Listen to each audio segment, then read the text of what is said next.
کہ بنی اہل کتاب کو آؤ ایک ایسی بات کی طرف، کامن بات ہے، وہ کون سی ہے؟ ہم اللہ کے سوا کسی کی عبادت نہ کریں اور اس کے ساتھ کسی کو شریک نہ ٹھہرائیں۔ اب یہ وہ بنیادیں ہیں۔ تو جب ہم قرآن سے اصول نہ لیں، قرآن کے اصولوں کو معیار نہ بنائیں، تو اپنے اپنے معیارات جو ہے وہ متعین کر کے ایک تحریک بنتی ہے، جماعت بنتی ہے۔ جب دوسرے لوگ ان معیارات پر پورے نہیں اترتے تو وہیں سے تفرقہ شروع ہو جاتا ہے، برپا ہو جاتا ہے۔ تو یہی ان کے ساتھ بھی یہی ہوا۔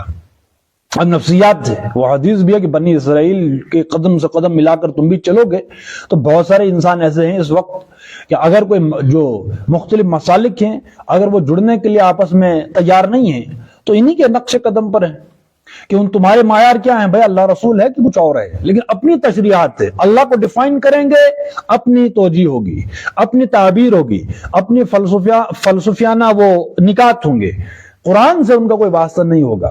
میری تشریح یہ ہے، میری تشریح بہتر ہے، تمہارے امام کی تشریح بہتر نہیں ہے، فتوے لگنے شروع کر دیے۔ بھائی یہ تو تشریح تھی نا، کیا کسی مسلک نے کسی آیت کا، کسی حدیث کا انکار کیا؟